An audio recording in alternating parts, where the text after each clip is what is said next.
Venimos a preguntarte por cómo reacciona el suelo en zonas donde la sequía es persistente, como en la zona del Jiloca en Aragón. ¿Cómo está reaccionando ese suelo? Bueno, los suelos reaccionan de forma un poco diferente dependiendo de cómo son, de su textura, porque hay distintos tipos de suelos y dependiendo de la textura de ese suelo retiene un poquito más o un poco menos de agua.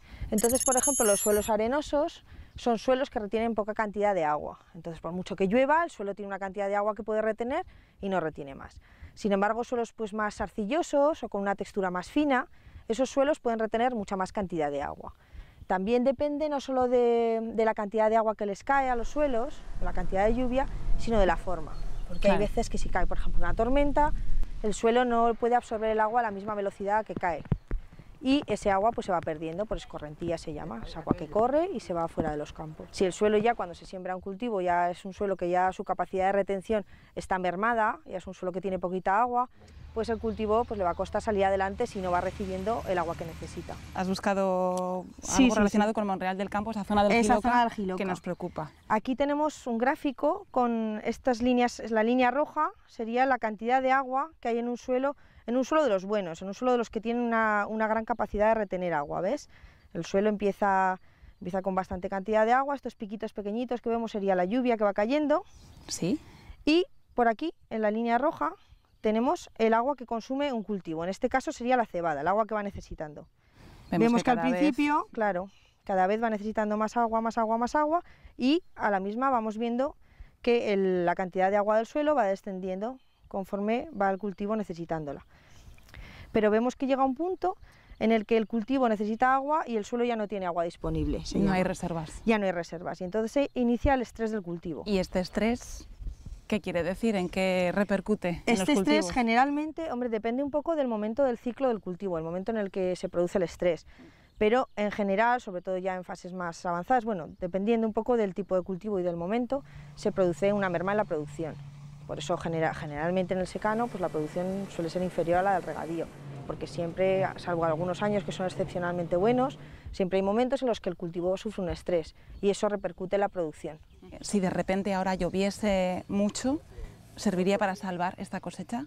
Bueno, depende un poco del momento donde se haya sufrido el estrés o si ha sido muy continuado, pues como probablemente ha sido el caso.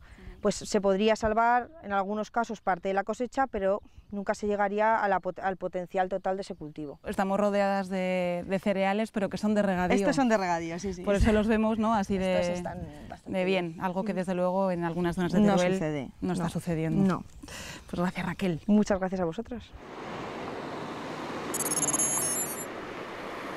Rafael Requena, delegado territorial de AEMET, gracias por atendernos. Venimos a preguntar por un tema que está preocupando mucho, sobre todo en la zona de Teruel, y es esa sequía persistente. Lo que es la precipitación, que es lo primero que hay que ver, efectivamente, vas notando cómo hay un déficit de precipitación que ya no es solamente de los últimos meses, sino que en algunos casos incluso llega ya a ser de más de un año, 2 años, ¿no? Los tonos fríos son húmedos y los tonos cálidos son secos, ¿no? El mes de abril ha sido muy seco en general, otra vez en general, incluso también aquí en esta zona, ¿no? Bueno, vemos prácticamente todo Aragón pues con escasísimas precipitaciones. Si lo miras a 3 meses, por ejemplo, ya se ve como bueno, pues Huesca y Zaragoza, digamos, dentro de lo que cabe, mantienen la normalidad, porque Huesca sí que ha tenido algunos temporales buenos, sobre todo a mediados de marzo, ¿no? Y bueno, Zaragoza también ha cogido más o menos la normalidad, pero sí que se nota todavía la falta en el sur de Aragón. Lo mismo podemos hacerlo a 2 años, y entonces incluso la cosa ya es más significativa, como efectivamente esta zona, y a 3 años incluso vemos el déficit claro de precipitación que hay en esa zona. Mira, ves, aquí podemos ver precisamente lo que ha llovido en esta primera quincena de mayo. Vemos claramente la abundancia de ceros, ¿no? Muchos. En los primeros días. Y bueno, ha sido justo la semana pasada, ¿no? Con estas tormentas que hubo precisamente el miércoles y el jueves. Destaca claramente, por ejemplo, Bielsa, ¿no? Con esos 83 litros que se registraron. Pero aunque también llovió en Teruel y en Zaragoza, pero bueno, ya las cantidades, como ves, mucho más pequeñas, ¿no? Y en un mes que precisamente, el mes de mayo es un mes lluvioso en general, ¿no? Sí. En muchas zonas de Aragón, ¿no?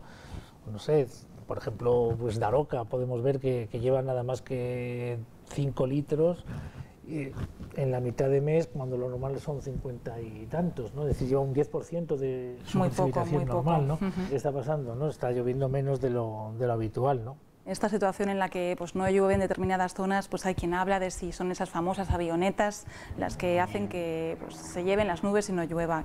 ¿Qué puede haber de científico, de cierto en esto? Ellos, lógicamente, ponen su demanda y quieren que se investiguen, ¿no? Y es lógico que si hay algo raro, pues que se mire. Se ha creado un grupo de trabajo, estamos recopilando toda la información posible y lo único que podemos decir nosotros es eso, que no tenemos ninguna prueba científica de que sean capaces de evitar la precipitación. El objetivo es otro, es evitar el granizo y es conseguir que precipite, pero que no sea piedra, ¿no?